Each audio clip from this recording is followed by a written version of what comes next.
अस्सलाम वालेकुम नाज़रीन, आप देख रहे हैं program the review Kamran Yusuf और शहबाज राना के साथ। द रिव्यू में हम पाकिस्तान की मईशत, खारजा अमूर और नेशनल सिक्योरिटी से जुड़े मामलात पर बात करते हैं। गुज़िश्ता हफ्ते IMF के एग्जीक्यूटिव बोर्ड ने पाकिस्तान के लिए $700 मिलियन की जो नई किस्त है उसकी मंजूरी दी थी। ये हिस्सा है उस स्टैंड बाय अरेंजमेंट का जो पाकिस्तान ने पिछले साल जुलाई में IMF के साथ किया था, $3 बिलियन का। और आज जो IMF के एग्जीक्यूटिव बोर्ड ने वो जो अप्रूवल दी थी उसके साथ जो स्टाफ लेवल जो रिपोर्ट होती है IMF की वो सामने आ गई है। और उस स्टाफ लेवल जो रिपोर्ट है उसके अंदर तफसीलात होती हैं कि कैसे जो हुकूमत पाकिस्तान है एक तो अपनी मईशत को ठीक करने के लिए क्या इक़दाम लेगी और जो IMF के साथ जो कमिटमेंट्स वो कर रही है उसके हवाले से हमें पता चलता है। और जाहिर है कि शहबाज, जब आप IMF के प्रोग्राम में जाते हैं तो जब आपकी मईशत ख़राब होती है तभी जाते हैं, और IMF जो शराइत आयद करती है तो on the face of it उसमें तो पब्लिक के लिए कोई खास फायदा नहीं होता इन द शॉर्ट रन।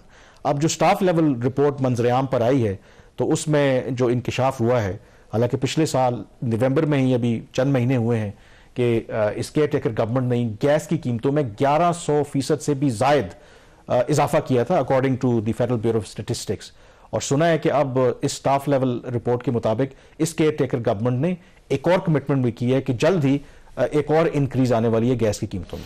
देखिए, IMF की जो ये वाली स्टाफ लेवल रिपोर्ट है काफ़ी इंपॉर्टेंट है, क्योंकि इसमें आपको दो तीन चीज़ों का पता चलता है। एक तो ये कि जो परफॉर्मेंस रही है अभी तक वो, और दूसरा आगे वे फॉरवर्ड क्या है।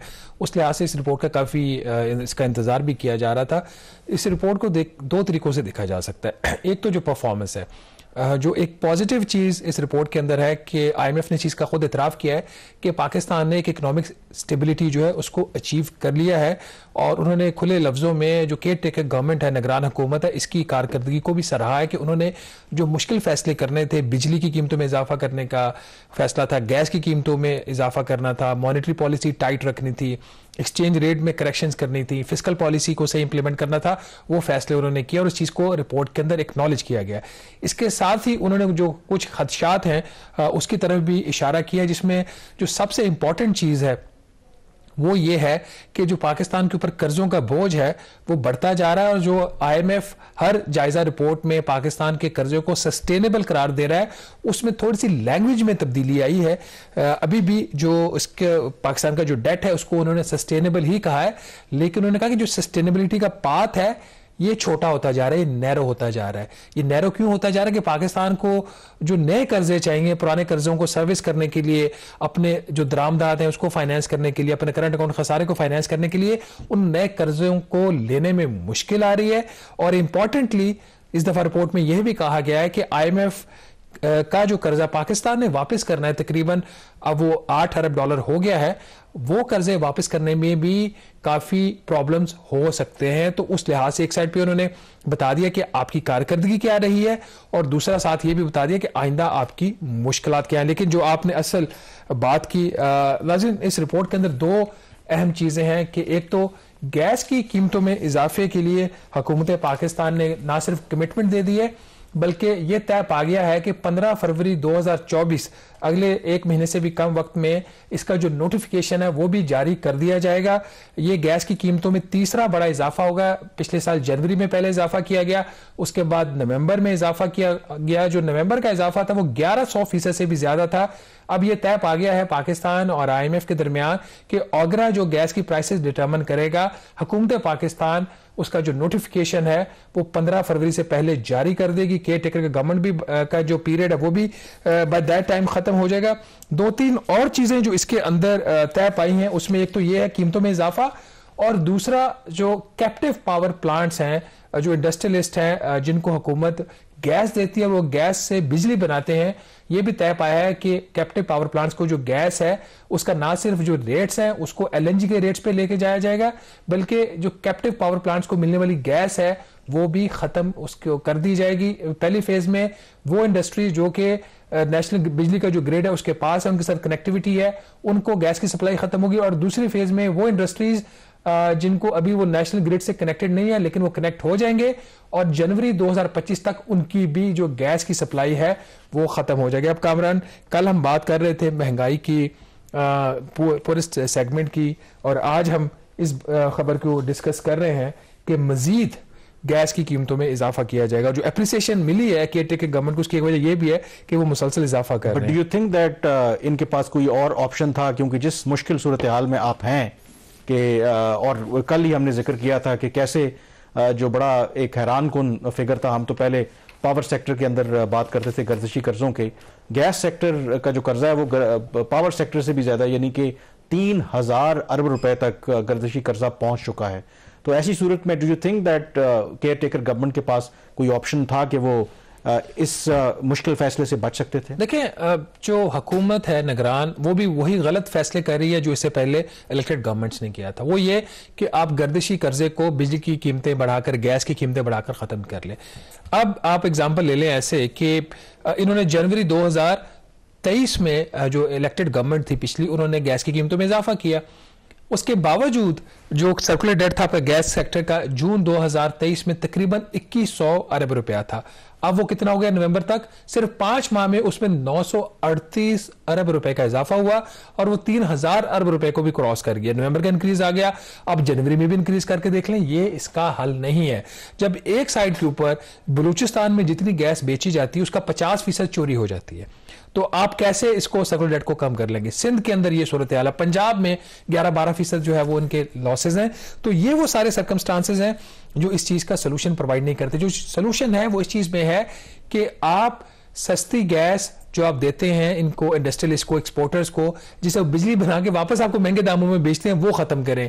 आप गैस का इफेक्टिव यूटिलाइजेशन करें, जिस कीमत पे आप गैस ले रहे हैं उस कीमत पे आप गैस को बेचें। अच्छा, ये काम नहीं हो रहा। अच्छा, और इस केयर टेकर गवर्नमेंट ने सिर्फ ये काम नहीं किया, और भी प्रोमिसेस किए हैं IMF के साथ, जिसके फार रीचिंग इंप्लीकेशंस होंगी। एक तो अगर रेवेन्यू का हदफ अचीव नहीं होता तो वो मिनी बजट लाने की बात कर रहे हैं। और जो मेरे लिए एक फैसिनेटिंग चीज है उसमें वो ये कह रहे हैं कि एक जो प्रपोजल है कि मसलन जो गवर्नमेंट ने दिया है उन्हें कि चीनी की ऊपर लेवी लगाने की बात हो रही है, पेट्रोलियम लेवी। पहले वो एग्जैक्टली नहीं, वो लेवी नहीं है, ये बेसिकली उसको सादा ज़बान में लिखा गया, बेसिकली फेडरल एक्साइज ड्यूटी है।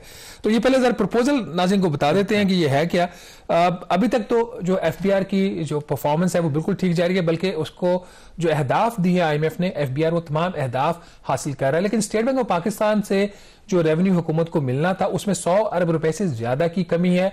तो फैसला ये हुआ IMF के साथ कि जो हुकूमत के महसूलात है किसी भी साइड से आ रहे हैं उसमें किसी भी महीने अगर कमी आ गई तो फिर एक मिनी बजट है उसको हुकूमत पाकिस्तान ट्रिगर करेगी।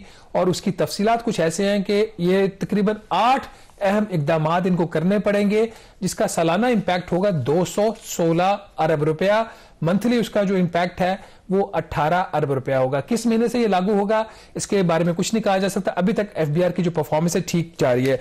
अब इसमें जो 8 बड़े इकदाम है जिसका एक जिक्र अभी कामरान कर रहे थे कि जो चीनी है आपके जेर इस्तेमाल, उसके ऊपर फी किलोग्राम 5 रुपए फेडरल एक्साइज ड्यूटी लगा दी जाएगी।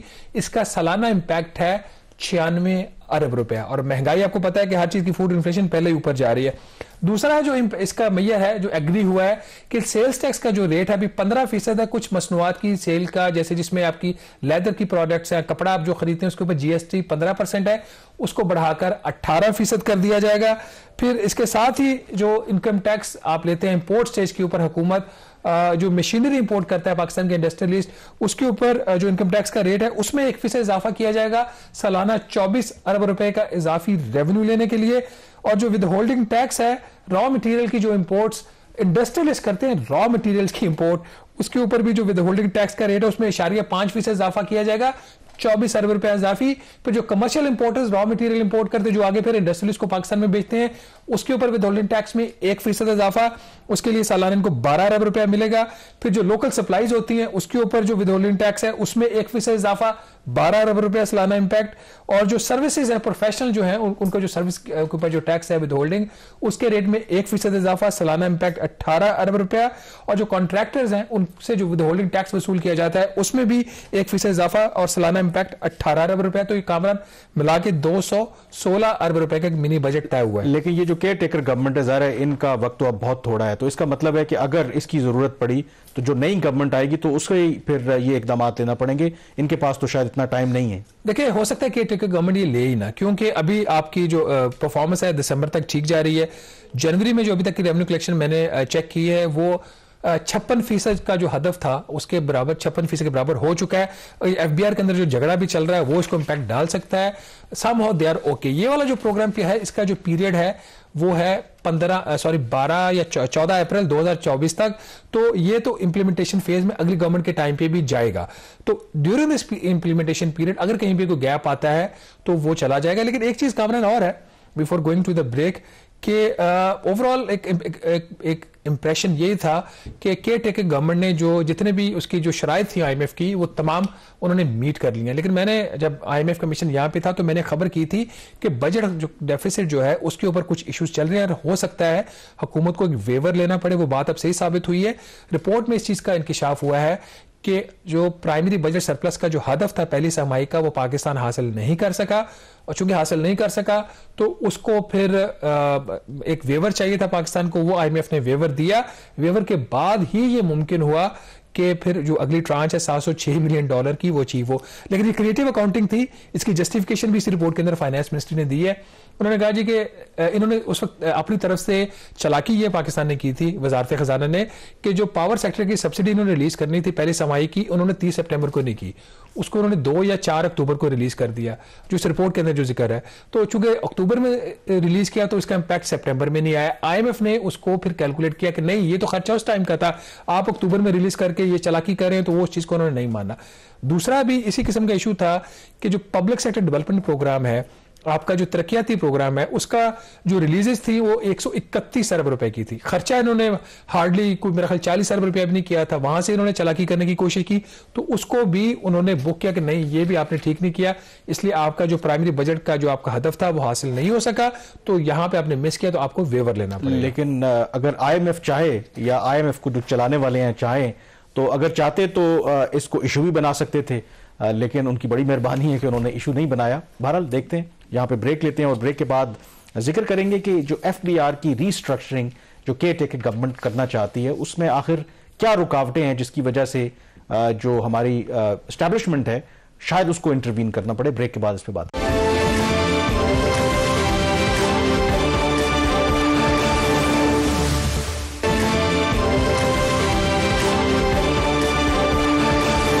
ब्रेक के बाद एक दफा फिर आपको खुश आमदेद कहते हैं। केयर टेकर गवर्नमेंट जो है वो बहुत से ऐसे काम कर रही है जो अदरवाइज होना तो जो इलेक्टेड या मुंतखब गवर्नमेंट है उनको करने चाहिए, और एक जो काम वो करना चाहते हैं वो है एफबीआर की रीस्ट्रक्चरिंग। पहले भी हमने जिक्र किया था कि एफबीआर में इस्लाहात के लिए कोशिश हो रही है, लेकिन लगता यह है कि काफ़ी उसमें रुकावट है।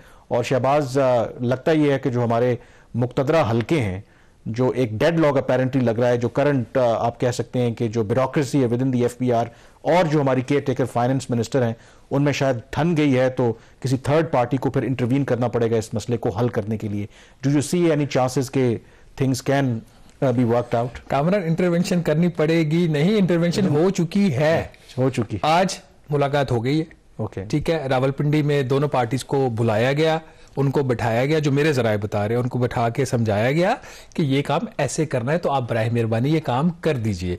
तो इसमें थर्ड पार्टी किसके साथ है, मतलब ये भी पता होना जरूरी है। थर्ड पार्टी तो हमेशा एम्पायर होती है, न्यूट्रल होती है ना, वो किसी के साथ नहीं है। लेकिन लग ऐसे रहा है केस में इट इज इंपॉर्टेंट कि उनका क्या व्यू है कि व्हाट दे एक्चुअली वांट। मेरा ख्याल है कि चूंकि फाइनेंस मिनिस्टर को हमेशा अपर हैंड एक होता है, तो लगता है ऐसे है कि उन्हीं का जो व्यू है वो माना जाएगा इवेंचुअली।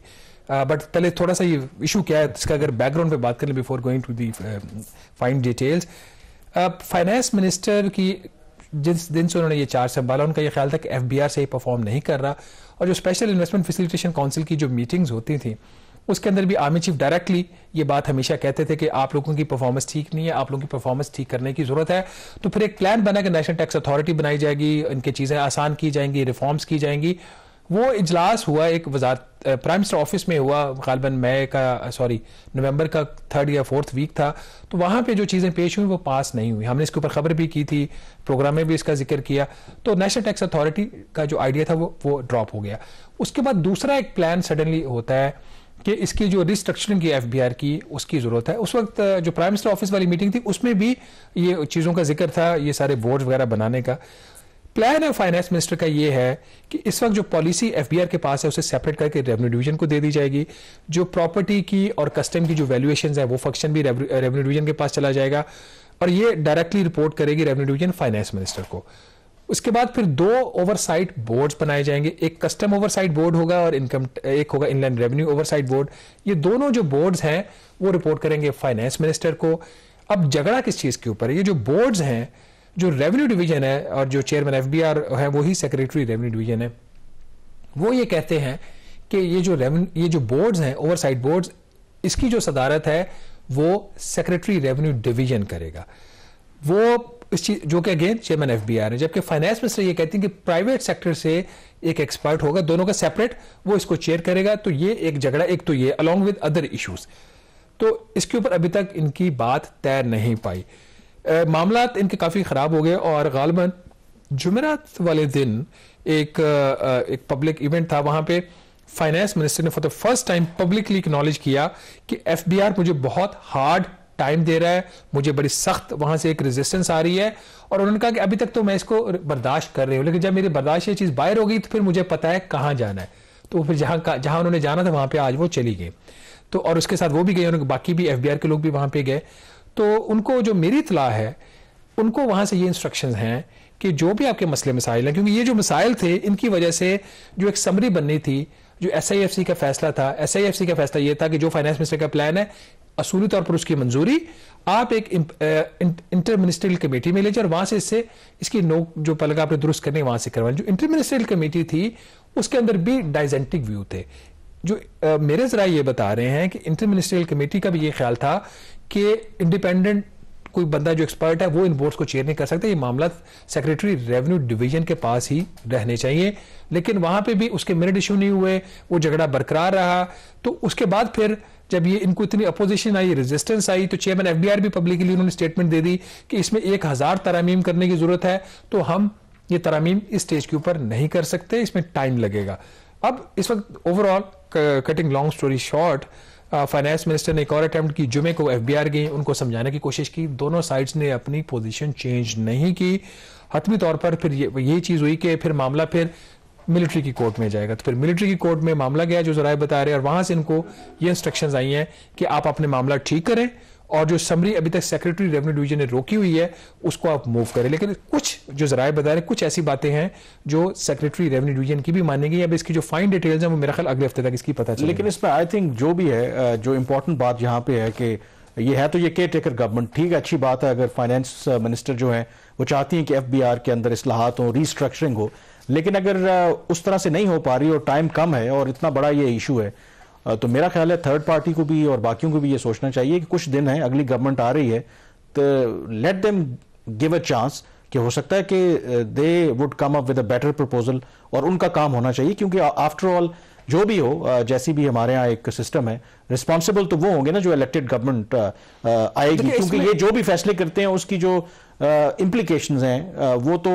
इलेक्टेड गवर्नमेंट को बर्दाश्त करना पड़ेगी ना, अगर वाकई इतना सीरियस इशू बन गया। और मुझे लगता है एक बात तो आपको पता है ना कि हमारे यहाँ ब्यूरोक्रेसी भी बड़ी सियानी होती है। आपको पता है एक अफसर को कि मैं अगर आपके सामने बैठा हूं और 2 हफ्तों के बाद मैं इस सीट पे मौजूद नहीं हूंगा तो मैं टाइम भी बाय करूंगा ना, तो ये भी तो मुमकिन है कि वो टाइम भी बाय कर रहे हैं। जो इनका असल जो झगड़ा है ना वो अब कस्टम्स का और इनलैंड रेवेन्यू का है। इस वक्त जो एफबीआर उसके अंदर 2 सर्विसेज हैं, एक इनलैंड रेवेन्यू सर्विस है जो ओवरऑल आपके जो टैक्सेस हैं उसको देखते हैं, जिसमें आपका इनकम टैक्स है, सेल्स टैक्स है, फेडरल एक्साइज ड्यूटी है, और दूसरा आपका कस्टम सर्विस ग्रुप है जो आपके इंपोर्ट्स और ये सारी चीजें दिख रहे हैं। लेकिन नाज़रीन, अब दोनों साइड जो हैं वो अपनी अपनी इस पे पोजीशन ले चुकी हैं। जो कस्टम्स ग्रुप है उसके मेजॉरिटी ऑफिसर्स का ये ख्याल है कि ये रिस्ट्रक्चरिंग हो जानी चाहिए, कस्टम्स को एफबीआर से अलहदा कर दिया जाए और एफबीआर जो इनलैंड रेवेन्यू सर्विस है उसका इनलैंड रेवेन्यू बोर्ड बना दिया जाए। मामला मिलिट्री कोर्ट में गया, वहां पे भी लग ये रहा है कि बात यही तय पा रही है कि कस्टम का बोर्ड सेपरेट बनेगा और इनलैंड रेवेन्यू का बोर्ड जो है वो सेपरेट बनेगा। कंटेंटुअस मामला है, इसके ऊपर हम एक इंडिपेंडेंट एक्सपर्ट की बात उनसे करेंगे, उनका व्यू लेंगे वो क्या कहते हैं। लेकिन एक ब्रेक के बाद स्टे विद अस।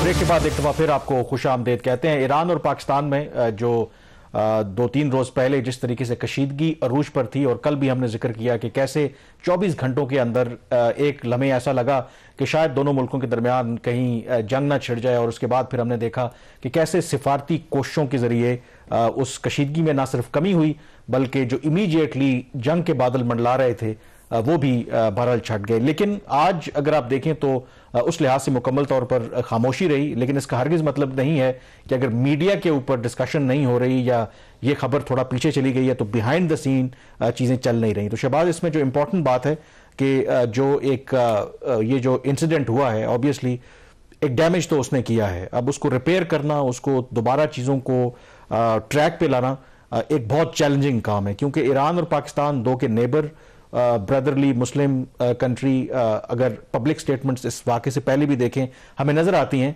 बट ये भी अपनी जगह पे हकीकत है कि दोनों मुल्कों को एक दूसरे के बारे में शक़ूक़ व शुबहात भी रहते हैं, एक बदएतमादी भी है। वो अलग बात है कि वो पब्लिक डिस्कोर्स में सामने नहीं आती, और उसके ऊपर ये वाक़या होना तो यकीनी तौर पर एक बहुत बड़ा डैमेज हुआ है।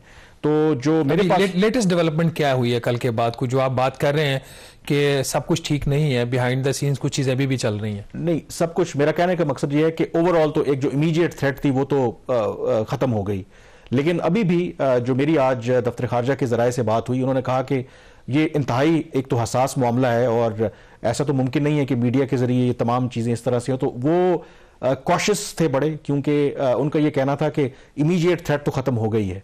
द की क्वेश्चन इज कि इस वाक़े का ओवरऑल आगे इंपैक्ट क्या होगा दोनों मुल्कों के ताल्लुकात के ऊपर, उसको आई थिंक अभी कोलैबोरेट किया जा रहा है, रिकोलैबोरेट किया जा रहा है कि कैसे चीज़ों को आगे लेकर के चलना है। और उसमें जो सबसे बड़ा एक कंसर्न है कि ये एक वाक़या हुआ है, इससे एक बदएतमादी पैदा हुई है, दो के पब्लिकली तो अच्छी अच्छी बातें हम कर रहे हैं, लेकिन इससे दोनों ने लेसन भी लर्न करने हैं। जो एक बात मुझे पता चली है कि आगे चल के जो रूट कॉज थी अपेरेंटली वो तो यही थी कि ईरान ये इल्ज़ाम आयद करता है कि जो उनके सिस्तान बलूचिस्तान सूबे में दहशतगर्द गड़बड़ करते हैं उनकी बेसिस पाकिस्तान में भी हैं। पाकिस्तान का ये कंसर्न है कि जो बलोच दहशतगर्द तंजीमें हैं वो ऑपरेट करती हैं सिस्तान बलूचिस्तान से। अब इस जो रूट कॉज है इसको किसी तरीके से टैकल करना है ताकि मुस्तकबिल में दोबारा ऐसी सिचुएशन ना हो। दो के इस वाक़े से पहले भी दोनों ममालिक काम कर रहे थे कि अगर कोई भी इस तरह का इशू हो तो जो मैकेनिज्म्स हैं उनको एक्टिवेट किया जाए। जो मेरे पास मालूमात है कि इस वक्त दोनों जो ममालिक हैं वो नए इनिशिएटिव्स की बात कर रहे हैं कि अगर ये रूट कॉज है तो इस रूट कॉज को एलिमिनेट करें।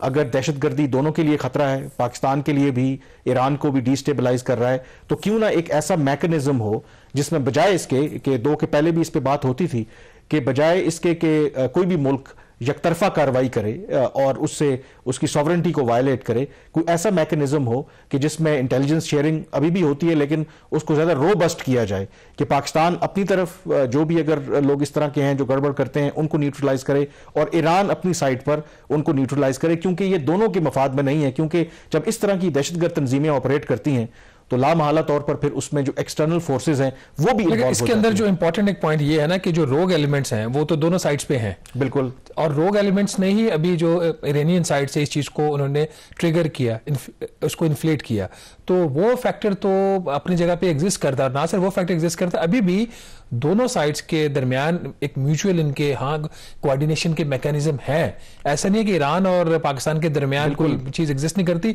तो फिर इसमें ऐसी कौन सी नई चीज है जिसकी वजह से वो लगेगा कि हाँ जो चीजें पहले माजी में नहीं हो सकी जिसकी वजह से ये सारी चीजें रुक जानी चाहिए थी? इस वाक़े से वही कि दोनों में ऐसे मैकेनिज्म्स मौजूद हैं, क्योंकि पाकिस्तान को तो यही ईरान से गिला था कि जब वो मैकेनिज्म्स मौजूद थे तो आप हमारे से इंफॉर्मेशन शेयर करते, तो अगर हम कार्रवाई ना करते फिर आप हमसे गिला करते, लेकिन उसके बावजूद ईरान ने यूनिलैटरल एक्शन लिया।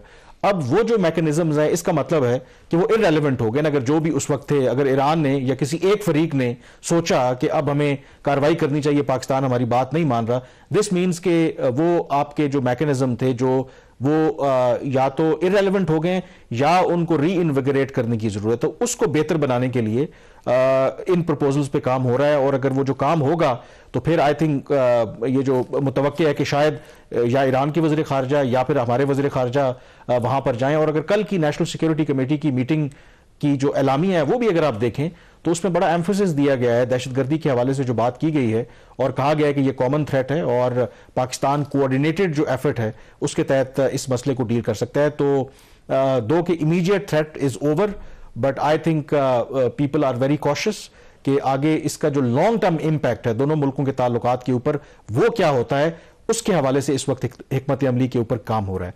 बहरहाल ईरान पाकिस्तान की टेंशन की वजह से एक और जो अहम इशू, आपको पता है कि Pakistan is living in a difficult neighbourhood. हमारे ताल्लुकात इंडिया के साथ तो ऑब्वियसली एक स्टेटस को चल ही रहा है, अफगानिस्तान के साथ भी अनएक्सपेक्टेडली हमारे ताल्लुकात कशीदा हैं। और उसमें पिछले हफ्ते जो कुछ अर्सा पहले मौलाना फजलुर रहमान दो के वो कहते हैं कि एज अ प्राइवेट सिटीजन वहाँ पर वो गए थे अफगानिस्तान, और वहाँ पर जो सबसे अहम जो डेवलपमेंट थी, जो जिक्र भी हमने पहले किया था कि उनकी अफगान तालिबान के जो अमीर हैं हैबतुल्लाह खुनज़ादा, उनके साथ मुलाकात हुई थी। उस मुलाकात में क्या कुछ हुआ, कुछ तो खबरें आती नहीं, लेकिन जो हमारे पास एक्सक्लूसिवली डिटेल्स हैं उसमें जो इम्पोर्टेंट खबर है उसमें यही है कि जो हैबतुल्लाह खुनज़ादा हैं उन्होंने तो एक ये कहा कि मौलाना फजलुर रहमान को पैगाम दिया और पाकिस्तान को पैगाम दिया मौलाना फजलुर रहमान के जरिए कि देखें जो टीटीपी है ये भी मुसलमान है, ये भी पाकिस्तानी है, पाकिस्तान भी एक मुसलमान मुल्क है, मुसलमान आपस में भाई भाई हैं, तो ऐसा करें कि कोई रास्ता निकालें, बातचीत के जरिए इस मामले को हल करें। और दूसरा उन्होंने मौलाना फजलुर रहमान को ये बताया कि उन्होंने टीटीपी को ये हिदायत दी है या एडवाइस किया है कि वो पाकिस्तान पर जो दहशतगर्दी की कार्रवाइयाँ कर रहे हैं, इन अदर वर्ड्स पंजाबी में जैसे कहते हैं कि आप हाथ हौला रखें, यानी कि उनकी तरफ से यह कहा गया है कि जो पाकिस्तान के ऊपर आप हमले कर रहे हैं उसको रिड्यूस करें। अब शहबाज ये जो पैगाम है पाकिस्तान के जो ओहदेदार या जो इदारे हैं वो कोई इतना खुश नहीं है इस चीज़ से। एक तो वही पुरानी रट के आप इनके साथ मुज़ाकरात करें, दूसरा कि बड़ा एक सॉफ्ट सा उन्होंने मैसेज कि जी टीटीपी को वो ये कह रहे हैं कि आप पाकिस्तान के खिलाफ जो दहशतगर्दी की कार्रवाइयाँ कर रहे हैं उनको कम करें। अब पाकिस्तान कहता है कि ये इसका मतलब ये है कि अभी अफगान तालिबान के ऊपर दबाव आया है और उस दबाव को कम करने के लिए ये कह रहे हैं कि ठीक है कुछ अरसे के लिए टीटीपी कार्रवाइयाँ बंद कर दे या कम कर दे और जब प्रेशर खत्म हो तो दोबारा से आप काम शुरू कर दें। पाकिस्तान का ये कहना है कि हम इस मसले का परमानेंट हल चाहते हैं और ये सिर्फ एक एडवाइजरी जो है ये तो परमानेंट सोल्यूशन हमें नहीं बता रही। रही बात जहां तक मुज़ाकरात की, माजी में हमने इनके साथ मुज़ाकरात करके देख लिए, उसका क्या नतीजा निकला वो भी हमारे सामने है। तो इस वक्त फिर भी ज़ाहिर है कि असेसमेंट हो रही है, लेकिन जो भी पैगाम भेजा अफगान तालिबान के अमीर ने पाकिस्तान को मौलाना फजलुर रहमान के जरिए, उससे जो पाकिस्तान की हुकूमत है, पाकिस्तान की जो अथॉरिटीज़ हैं, दे आर नॉट सेटिस्फाइड कि इससे कोई बहुत बड़ा ब्रेक थ्रू हो जाएगा या वे फॉरवर्ड मिलेगा। कामरान, एक तो फॉरेन ऑफिस ने जो मौलाना फजलुर रहमान का विजिट था उससे अपने आप को डिसएसोसिएट किया, उन्होंने कहा जी हमारा इस दौरे से कोई ताल्लुक नहीं है। उसकी एक वजह शायद ये हो सकती है कि वहां से कोई मेजर कोई इनको ब्रेक थ्रू एक्सपेक्टेड नहीं था। तो अभी तो फिर लग ऐसे रहा है, ये जो सारी आपने इंफॉर्मेशन शेयर की है कि हम उसी बैक टू स्क्वायर वन वाली पोजीशन हम वहीं पे खड़े हुए हैं जहां से हम अगस्त 2021 में गालिबन शायद से बेहतर पोजीशन पे खड़े हुए थे। तो आज तो सूरत है उससे भी ज्यादा खराब लग रही है कि एक जो साइड थी हमारी जहां से हमें इतने सीरियस चैलेंजेस नहीं आ रहे थे, वो चैलेंजेस ना सिर्फ परसिस्ट कर रहे हैं और जो दूसरी साइड है बॉर्डर के वो अपनी पोजीशन कंसिस्टेंट रखे हुए हैं। चेंज किसने किया है? वो हमने किया है। लेकिन इसके अंदर एक जो तब्दीली है, देखें ये बात आप बिल्कुल ठीक कह रहे हैं कि पब्लिकली दफ्तर खारजा ने, हुकूमत पाकिस्तान ने डिस्टेंस किया है अपने आप को कि जी ये इनका प्योरली एक प्राइवेट विजिट है। लेकिन जाहिर है कि ये प्राइवेट विजिट इस तरह तो नहीं होते। अब अफगान तालिबान के अमीर से मुलाकात होना, आज तक का कोई नॉन मीटिंग नहीं है किसी और पाकिस्तानी लीडर की, किसी और पाकिस्तानी ऑफिशियल की हैबतुल्लाह खुनज़ादा से मुलाकात नहीं हुई। और मौलाना फजलुर रहमान की मुलाकात होने का क्या मतलब है? एक उसका ज़ाहिर इंटरप्रिटेशन क्या है, ये फैक्ट है कि क्योंकि पाकिस्तान अफगान तालिबान से नाराज़ था, आप उनके साथ बात नहीं कर रहे थे और क्लियरली उनको ये बता रहे थे कि आप टीटीपी के खिलाफ कार्रवाई करें। और जो पाकिस्तान ने जो भी स्टेप्स लिए, जो मुझे पता चला जो लोग रेलेवेंट डील करते हैं, ऐसा नहीं है Afghan Taliban they are feeling the pressure, they are feeling the heat. जब पाकिस्तान उनसे कोई उस तरह से रब्ता नहीं कर रहा था तो ये उन्होंने एक कोशिश की है अपनी तरफ से मौलाना फजलुर रहमान को बुला के। और आपको पता है कि जब आप समझ लें कि एक समिट लेवल है ना, जब हाईएस्ट लेवल, हाईएस्ट जो आपकी लीडरशिप है वो इन्वॉल्व हो जाए तो उसका क्या मतलब है? इसका मतलब है कि वो एक अपनी तरफ से सिंसेरिटी शो करने की कोशिश कर रहे हैं कि नीचे से मामला हल नहीं हुआ और आगे की तरफ जा रहे हैं। तो अब देखते हैं ये है कि क्या इसका कोई आउटकम उस तरह से निकलेगा। जो पाकिस्तानी ऑफिशियल्स हैं और पाकिस्तानी अथॉरिटीज़ हैं, they are very sceptical, but nevertheless कोई हल तो इसका निकालना पड़ेगा क्योंकि पाकिस्तान कांट अफोर्ड कि परमानेंट एक हॉस्टिलिटी हो नेबरहुड के अंदर। तो देखते हैं कि इसकी क्या अल्टीमेटली आउटकम निकलता है। बहरहाल प्रोग्राम द रिव्यू से इतना ही। मुझे कामरान यूसुफ और शहबाज राना को इजाज़त दीजिए। अल्लाह हाफिज़।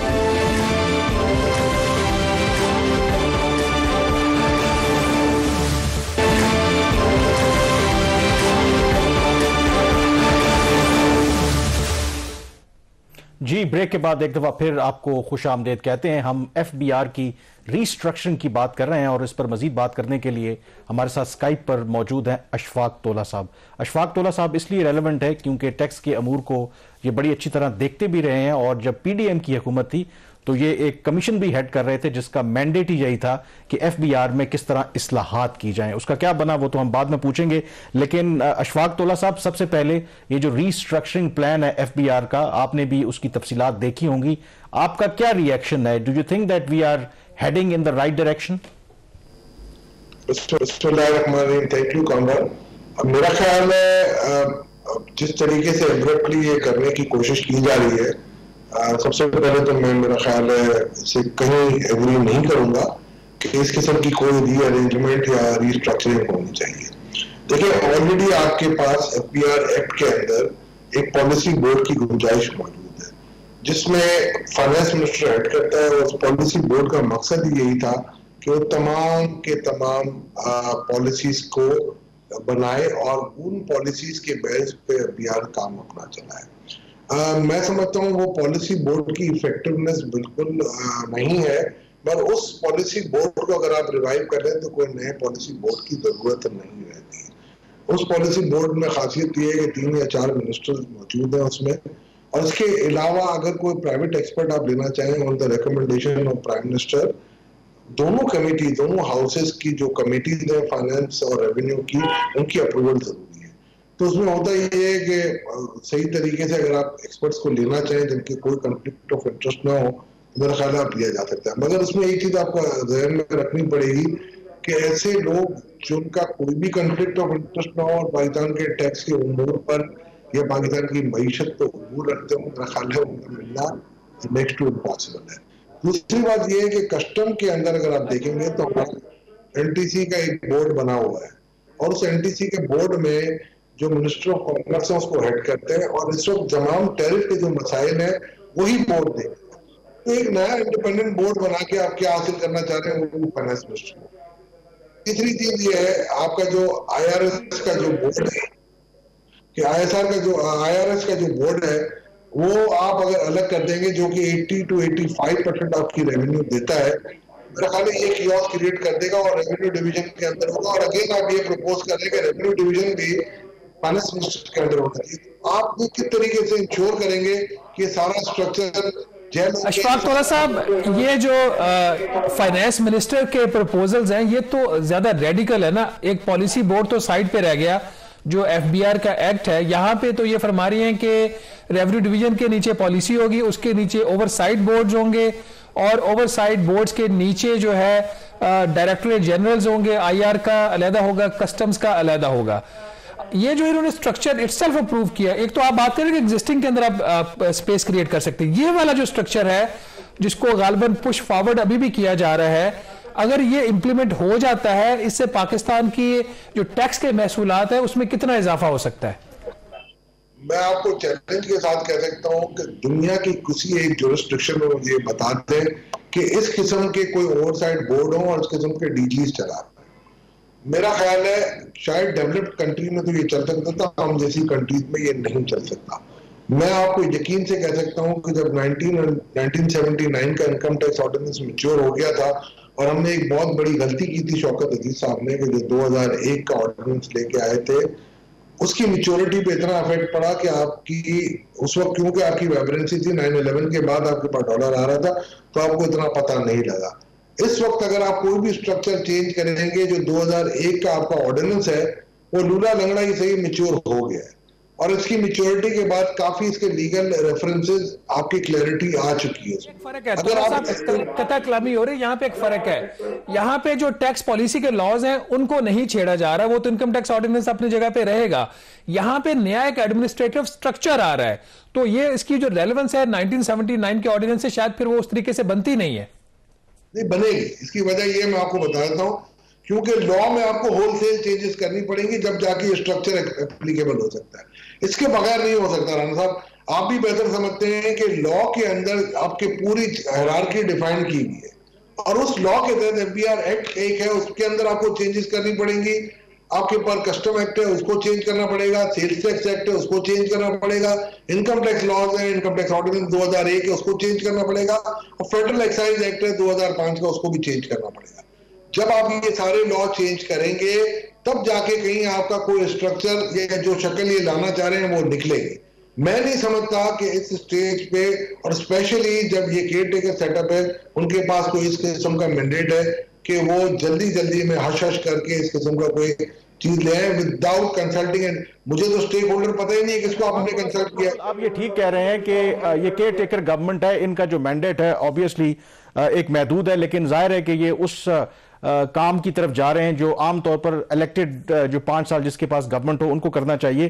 पॉइंट यहां पर ये है, just forget about the technicalities और जो लीगैलिटीज हैं, क्या एफबीआर के अंदर जो मौजूदा उसकी हैयत है, आप नहीं समझते कि इस्लाहात की जरूरत है और उसका अल्टीमेट जो ऑब्जेक्टिव है कि अपना रेवेन्यू हमने बढ़ाना है? यही तो हमारा फंडामेंटल प्रॉब्लम है कि हम उतना टैक्स इकट्ठा करते नहीं है, टैक्स बेस हमारी बढ़ती नहीं है, जिनसे टैक्स लेना चाहिए उनसे लेते नहीं है और बार बार फिर IMF के पास जाते हैं। तो आप क्या समझते हैं कि चलो मौजूदा जो एफबीआर की रीस्ट्रक्चरिंग है उस पर बेशक आपकी रिजर्वेशन है, क्या एफबीआर में इस्लाहात नहीं होनी चाहिए?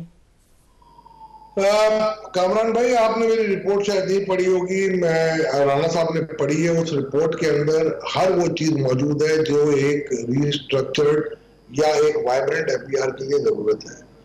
उसमें हमने 4 वेक्टर से हमने इनको देखा है। 21 हमारी रेवेन्यू मोबिलाइजेशन की सजेशंस हैं और आप देख लेंगे वो डायरेक्ट टैक्स पे मुहित है, और 25 खरब यानी 2.5 ट्रिलियन रुपीस के नए डायरेक्ट टैक्सेस हमने प्रपोज किए हुए हैं। हमारे पास 14 ब्रॉडनिंग द टैक्स बेस की उसमें इस्लाहात मौजूद थी। हमारे पास 32 के करीब सिंप्लीफिकेशन ऑफ लॉ की, और 14 के करीब एफबीआर की ऑटोनॉमी और एफबीआर के जो पावर्स हैं इसको किस तरीके से रैशनलाइज किया जाए, उसके ऊपर ये सारी रिपोर्ट बनी हुई है।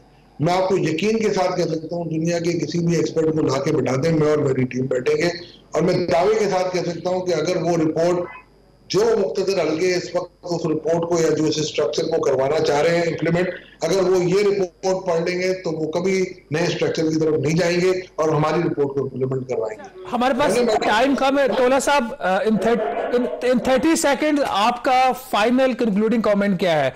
इस वक्त जो पोजीशन इंडियन रेवेन्यू सर्विस ने ली हुई है वो ठीक है, या जो finance minister doctor Shamshad Akhtar propose कर रही है वो ठीक है? मैं समझता हूं, देखिए शमशाद अख्तर साहबा की टैक्स की नॉलेज इतनी नहीं है, ना पाकिस्तान के सिस्टम को टैक्सेशन के हवाले से जानती है, तो मैं समझ रहा हूँ उनको इस वक्त ये स्टेप नहीं लेना चाहिए। और ये हम पहले भी बिगाड़ कर चुके हैं। अभी देखें जो पॉलिसी मेकर होते हैं, आपको भी पता है, वो पॉलिसी जब बनाते हैं तो उन्हीं से हम रिकॉर्ड करते हैं, उन्हीं से टारगेट हम वसूली करवाते हैं। अगर कोई और पॉलिसी बना के इनको देगा तो they will not be in a position to collect the targeted amount, और फिर इसकी जिम्मेदारी कौन लेगा मुझे आज ये बताते हैं। तो राणा साहब, ये मेरा ख्याल है नॉन स्टार्टर है। मैडम शायद मेरा ख्याल है उनको शायद टैक्स के बारे में इतनी समझ नहीं है। 1 हफ्ता या 2 हफ्ते अब रह गए, उनको 2 हफ्ते। बहुत शुक्रिया अशफाक तौला साहब। मेरे ख्याल में देखते हैं, अब वक्त भी क्योंकि कम है, जो केयर टेकर सेटअप है, इलेक्शन बज़ाहिर होना है, तो देखते हैं कि इलेक्शन से पहले क्या जो फाइनेंस मिनिस्टर हैं वो अपने इस मकसद में कामयाब हो पाती हैं या नहीं हो पाती, और अगर हो भी गई तो जो अगली गवर्नमेंट आएगी उनका इस हवाले से क्या व्यू होगा, ये देखने वाली बात है। यहाँ पे ब्रेक लेंगे और ब्रेक के बाद जो अहम फॉरेन पॉलिसी के इश्यूज हैं उनके ऊपर बात करेंगे।